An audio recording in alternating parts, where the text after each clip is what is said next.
হুগু হুগু সাবধানে তুলো, এটা আমাদের বড়লোক হবার রাস্তা। লোভী মানুষ, তোদের এত বড় সাহস! তোরা আমাকে চুরি করতে এসেছিস? ওগো, এই গাছ আবার কথা বলতে পারে? এ কি কাণ্ড! গিন্নি, জাদুর গাছ সবই করতে পারে। তুমি গাছটা ধরে একটু টান দাও তো, গাছের কথা বাড়ি গিয়ে শুনবো। টান দাও, টান দাও। আচ্ছা আচ্ছা, টান মারছি। ওগো ওগো, উঠছে না তো। জোরে জোরে ধরো। রিনা জোরে টান মারতে গাছের একটা ডাল ভেঙে গেল, আর অমনি বেগুন গাছ হুঙ্কার দিয়ে উঠল। দুঃখী, আমি তোকে আর সাহায্য কর।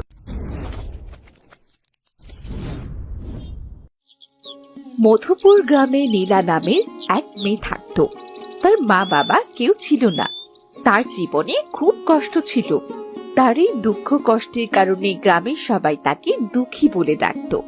গ্রামের এক প্রান্তে দুঃখীর একটা ছোট্ট কুঁড়ে ঘর ছিল। খড়কুটো দিয়ে বানানো সেই ঘরে বৃষ্টি এলেই টপ টপ করে জল পড়ত। হায় সৃষ্টিকর্তা, আমার কাছে যে কিছুই নেই। নিজের যে একটা নাম ছিল সেটাও হারালাম। দুঃখ কষ্টের জন্যে সবাই আমার নামটাও ধরে ডাকে না, কিন্তু আমার মনের আশা আছে একদিন আমার সব দুঃখ কষ্ট দূর হয়ে যাবে। এই আশা তো আর কেউ কেড়ে নিতে পারবে না।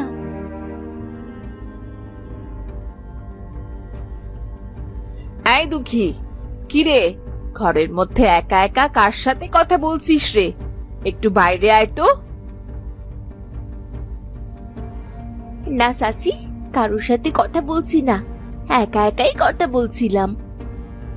একা একা কথা বলছিলি মানে? নিজের বাবা মায়ের মতো নিজের মাথাটাও খেয়েছিস নাকি? নিজের বাবা মাকে খেয়েছি মানে? এইটা এইটা আপনি কি বললেন সাসি? ঠিক কথাই তো বলেছি। তোকে বাঁচাতে গিয়ে তো তোর বাবা মা জীবন দিয়েছে, না হলে আজ হয়তো ওরা বেঁচেই থাকতো। না সাসি, না, এমন করে বলবেন না। আমি আমার বাবা মাকে মেরে ফেলিনি। আচ্ছা ঠিক আছে, আর কাঁদতে হবে না। যে কাজের জন্য এসেছিলাম সেটাই তো ভুলে গেছি। কি বলবে সাসি, বলো। আমার বাড়ির উঠোনটা বড্ড অপরিষ্কার হয়ে গেছে, ওটা পরিষ্কার করে দিবি। হ্যাঁ সাসি, দেব। ঠিক আছে, তাহলে চল আমার সাথে। ঠিক আছে, চলুন সাসি।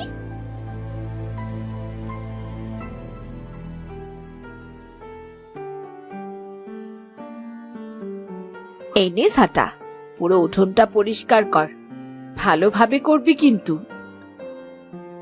আচ্ছা ঠিক আছে, আমি এক্ষুনি সুন্দর করে উঠোনটা পরিষ্কার করে দিচ্ছি।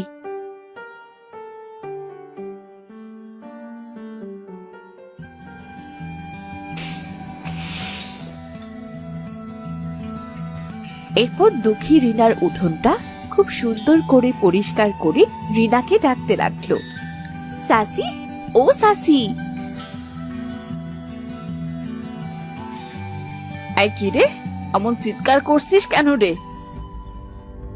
না মানে, উঠোনটা ঝাড়ু দেওয়া হয়ে গেছে সাসি। আরে বাহ, এইটুকু সময়ের মধ্যেই তোর কাজ হয়ে গেছে। কাজে ফাঁকি দিসনি তো আবার? না সাসি, না, একটু ফাঁকি দিইনি। আচ্ছা তুই দাঁড়া, আমি তোর জন্যে খাবার আনছি। যাক, সাসি খাবার দিলে আজ একটু পেট ভরে খেতে পারবো। কতদিন পেট ভরে কিছুই খাইনি।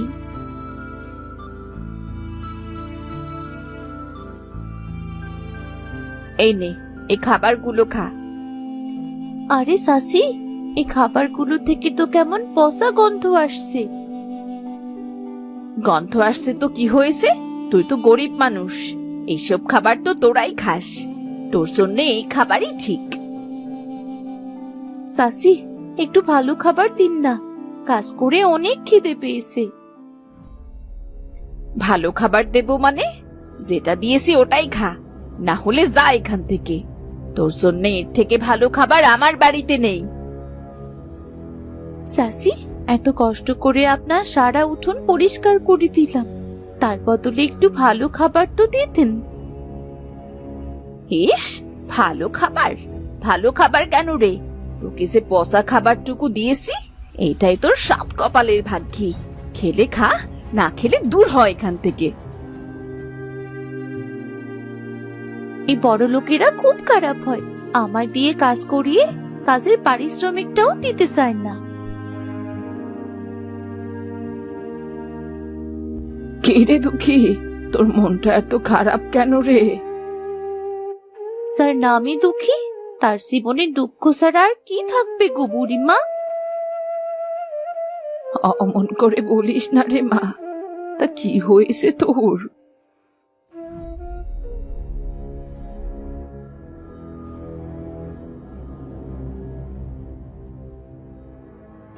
বুঝলে বুড়িমা, আমার মন খারাপ কেন? এইসব বড় লোকেদের জন্যে আমাদের মতো গরিবদের কষ্টে শেষ হয় না রে মা। এরা ভাবে গরিব মানুষ কোনো মানুষই না। রিনা চাচিকে কত করে বললাম একটু ভালো খাবার দিতে, কিন্তু কিছুতেই দিল না। দেখিস, সৃষ্টিকর্তা একদিন ওদের বিচার ঠিক করবেন। আর বিচার? ওরা সারা জীবন আমাদের মতো গরিবদের ওপর অবিচার করেই যাবে, আর আরামে জীবনও কাটাবে। ওদের আর কি বিচার হবে বুড়িমা? মন খারাপ করিস না রে দুঃখী, আমার বাড়িতে কটা শুকনো মুড়ি আছে, এইগুলো খেয়ে নে।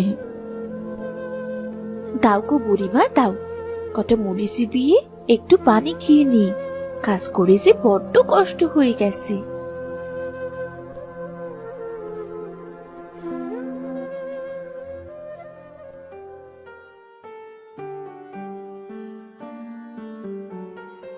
নে রে মা, নে, খেয়ে নে। ভালোভাবে পেট না ভরলেও সামান্য খিদেও তো নিবারণ হবে। হ্যাঁ, তা অবশ্যই ঠিক। আচ্ছা গো বুড়িমা, আমি তাহলে আসি আজ। ঠিক আছে রে বাছা।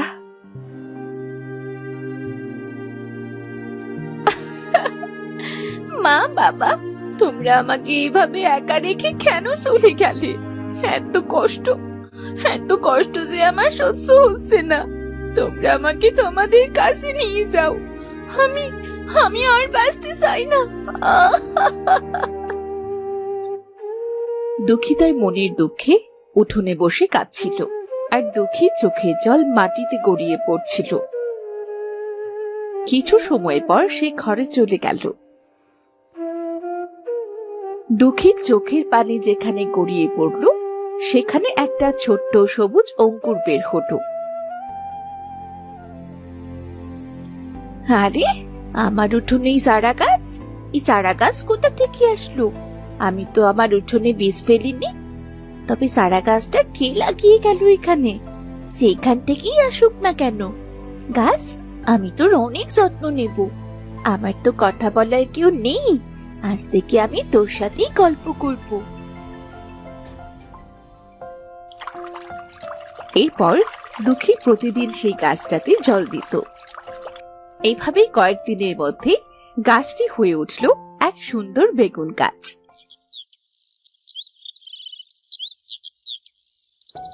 এক সকালে গাছে ঝুলতে শুরু করলো চকচকে বেগুন। আরে আরে, এ আমার ছোট্ট একটা গাছ কত বড় হয়ে গেছে! কি সুন্দর একটা বেগুন গাছে হয়েছে, আবার গাছে কতগুলো বেগুনও ঝুলছে। আজ যে আমার খুব খুশি লাগছে।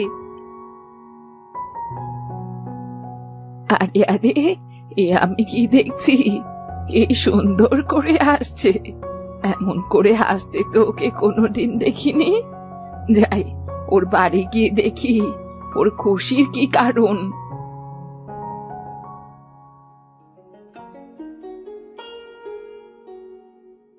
ও দুঃখী, দুঃখী! আরে বুড়িমা, তুমি তুমি আমার বাড়িতে? এসো এসো, বসো এখানে।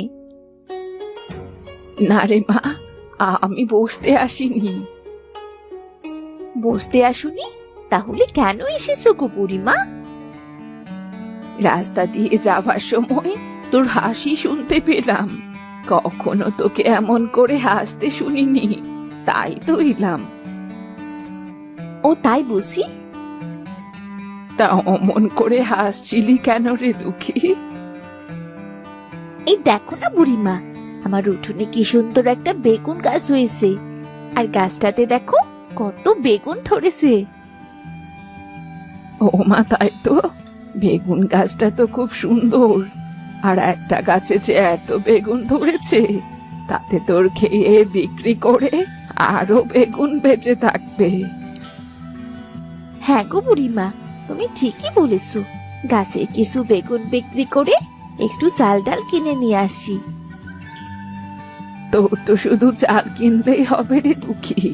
ভাত আর বেগুন ভাজি, বেগুন ভর্তা, বেগুনের তরকারি, যা মন চায় তাই খেতে পারবি। হ্যাঁ গো বুড়িমা, তুমি ঠিকই বলেছো। আর তোমারও তো আজ রান্না করতে হবে না, আমি তোমাকে ভাত আর আমার গাছের বেগুন দিয়ে আসবো। আচ্ছা রে আচ্ছা দুঃখী, তোর বেগুন গাছের জন্য আজ আমরা কতদিন পর বেগুন খেতে পারবো, ভাবতে খুব আনন্দ লাগছে। হ্যাঁ গো বুড়িমা, আমারও খুব আনন্দ লাগছে। আমাদের মতো গরিব মানুষ টাটকা সবজি দিয়ে ভাত খাবে, ভাবা যায়? এরপর বুড়ি তার বাড়ি চলে গেল। এদিকে দুঃখী তার গাছ থেকে কিছু বেগুন তুলে বাজারে নিয়ে গেল বিক্রি করতে। নিয়ে যান, নিয়ে যান, টাটকা টাটকা বেগুন নিয়ে যান, নিয়ে যান, নিয়ে যান। আরে আয় দুঃখী, তুই নিজের খাওয়ার জন্য তরকারি কিনতে পারিস না, আবার বাজারে বিক্রি করার তরকারি কোথায় পেলি রে? তুই নিশ্চয়ই চুরি করেছিস, তাই না? আমি গরিব হতে পারি, কিন্তু চোর নয় গো চাচি। এছাড়া আমার চুরি করার স্বভাবও নেই। ইস, তোদের মতো গরিবদের আবার কোনো স্বভাব থাকে নাকি? এটা আমার বাড়ির গাছের বেগুন, এটা কোনো চুরির বেগুন না। ও, বাড়ির গাছের? তাহলে ঠিক আছে, দে দে, আমাকে 1 কেজি বেগুন দে তো, টাকা পরে নিস। না না চাচি, বেগুন বাকিতে বিক্রি করবো না। ওরে বাবা, নিজের উঠোনে একটু বেগুন ফলিয়ে দেখছি, মুখে কথা ধরছে না, যা মনে আসছে তাই বলছিস।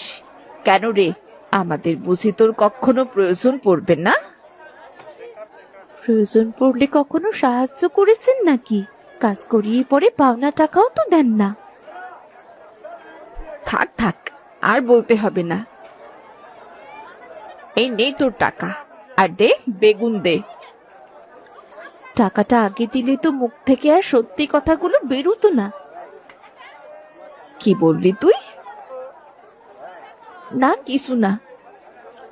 বেগুনগুলো তাজা হওয়ায় দুঃখী বেগুনগুলো অনেক দামে বিক্রি করে। বেগুন বিক্রির টাকা দিয়ে দুঃখী তার প্রয়োজনীয় সব জিনিসপত্র কিনে বাড়ির পথে রওনা দেয়।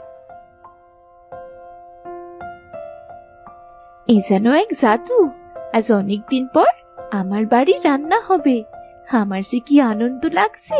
বাড়ি গিয়ে আজ গাছ থেকে বেগুনগুলো তুলে তাড়াতাড়ি রান্না বসাবো, আবার বুড়িমাকে খেতে দিতে হবে। যাই, বেগুনগুলো তুলে নিয়ে আসি। আরে আরে, এ কি কাণ্ড! বেগুন গাছটা যে আবার বেগুনে ভরে গেছে। আমি তো একটু আগে বেগুন তুলে বাজারে নিয়ে গেলাম।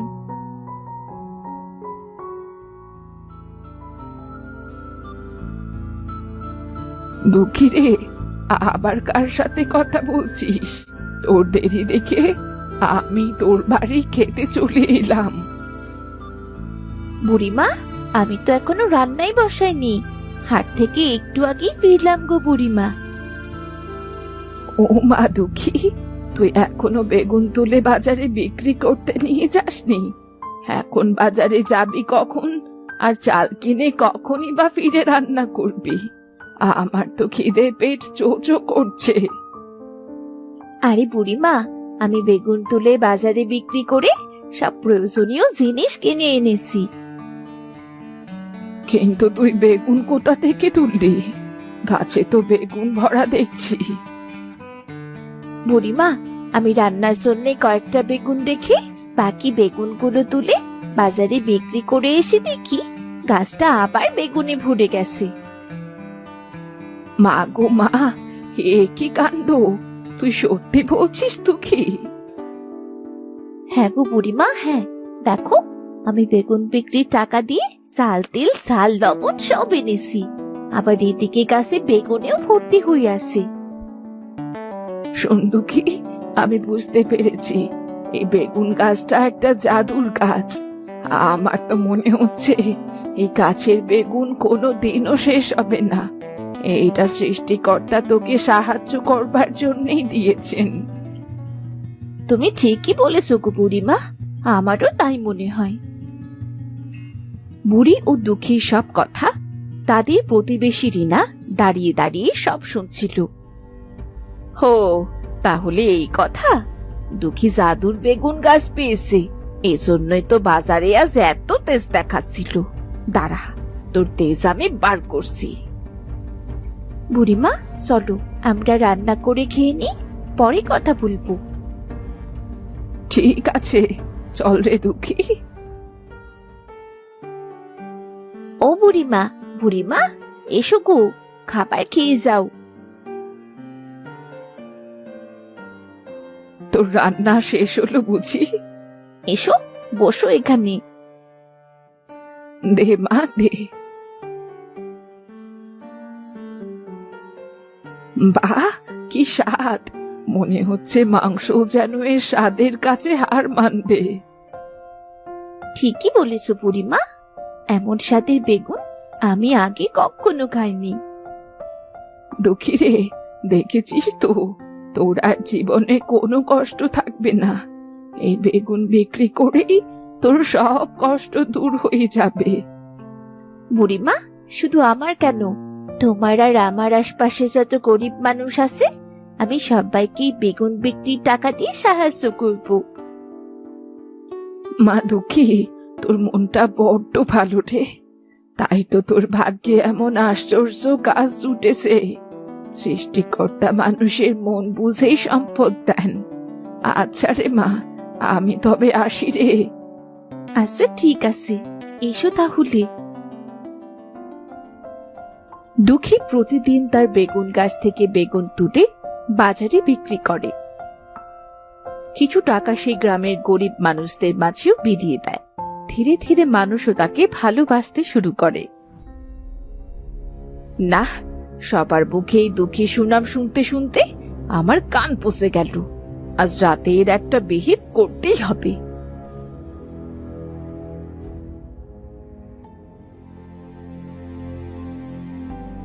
গিন্নি, ও গিন্নি, বাড়ি রেখে কোথায় গিয়েছিলে তুমি? সেই কখন থেকে খুঁজে চলেছি তোমাকে। কোথাও না, ওই রাস্তায় দাঁড়িয়েছিলাম। নাও, আমাকে কটা খেতে দাও, আমি কাজে যাব। শোনো, একটা খবর এনেছি, যেটা পেলে তোমায় আর কাজ করতে হবে না। কাজ না করলে সংসার চলবে কি করে? আমার কথা শোনো আগে। আচ্ছা, বলো তাহলে।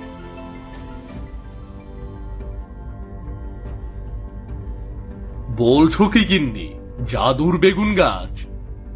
এই গাছ আমার হলে আমি বাজারে বেচে সোনা রোজগার করব গো। আবার কষ্ট করে কাজ করতে হবে না। এই সব জাদুর গাছ গরিব দুঃখীর হাতে থাকলে কোনো লাভ নেই। ওগো, ওগো, চলো যাই। আজ রাতেই আমরা ওই দুঃখীর উঠোন থেকে ওই গাছটা চুরি করে আনি। ঠিক বলেছ গিন্নি, আজই যাব। খবরটা আমাকে আগে দেবে না তুমি? রামু আর রিনা রাতের অন্ধকারে দুঃখীর বাড়ি এলো। ওগো, ওই দেখো, ওই তো সেই জাদুর বেগুন গাছ। আরে গিন্নি, গাছটা তো কি সুন্দর চকচকে করছে গো। ওগো, দেখেছো? গাছটা দেখেই বোঝা যাচ্ছে এটা কোনো জাদুর গাছ। চলো গাছটাকে আগে তুলে নিয়ে আসি। আর দেরি করা ঠিক হবে না, কাল থেকে আমরাও অনেক বড়লোক হয়ে যাব। গাছ থেকে বেগুন তুলবো আর বিক্রি করব। আমাদের তো টাকার টাকা। ওগো, আমায় কিন্তু বড় বড় গয়না বানিয়ে দিতে হবে। আরে সব করব, আগে চলো তো। রামু একটা কোদাল দিয়ে বেগুন গাছের গোড়ায় কোপাতে শুরু করলো। হুগু হুগু সাবধানে তুলো, এটা আমাদের বড়লোক হওয়ার রাস্তা। লোভী মানুষ, তোদের এত বড় সাহস! তোরা আমাকে চুরি করতে এসেছিস? ওগো, এই গাছ আবার কথা বলতে পারে? কি কাণ্ড! গিন্নি, জাদুর গাছ সবই করতে পারে। তুমি গাছটা ধরে একটু টান দাও তো, গাছের কথা বাড়ি গিয়ে শুনবো। টান দাও, টান দাও। আচ্ছা আচ্ছা, টান মারছি। ওগো ওগো, উঠছে না তো। জোরে জোরে ধরো। রিনা জোরে টান মারতে গাছের একটা ডাল ভেঙে গেল, আর অমনি বেগুন গাছ হুঙ্কার দিয়ে উঠল। দুঃখী, আমি তোকে আর সাহায্য করতে পারবো না। তোমরা আমার বেগুন গাছের ডাল কেন ভেঙে ফেললে? তোমরা খুব খারাপ মানুষ। ভাবি, তোরা তোদের প্রাপ্য শাস্তি পা। এই বলে বেগুন গাছ নুয়ে পড়ল, আর রামু আর রিনা ছোট্ট ছোট্ট দুটো ইঁদুরে পরিণত হলো। গাছ, তুমি আবার ফিরে আসো, আমাকে একা রেখে যেও না গাছ। কাঁদতে কাঁদতে দুঃখী বেগুন গাছের গোড়ায় ঘুমিয়ে পড়ল। সেদিন রাতে দুঃখী স্বপ্নে দেখল বেগুন গাছ মানুষের মতো কথা বলছে। ভয় পাস নে দুঃখী, তুই খুব ভালো মানুষ, আমি তোকে ছাড়বো না। যে লোভ করে সে শেষমেশ শাস্তি পায়, আর আমি তোর চোখের পানিতে আবার জীবিত হয়ে গেছি। আরে বেগুন গাছ, তুমি সত্যি ফিরে এসেছো? দেখেছো, ভালোবাসা আর দয়ার কাছে লোভ টেকে না। দুঃখী, তোর ভালোবাসায় বেগুন গাছ আবার ফিরে এসেছে।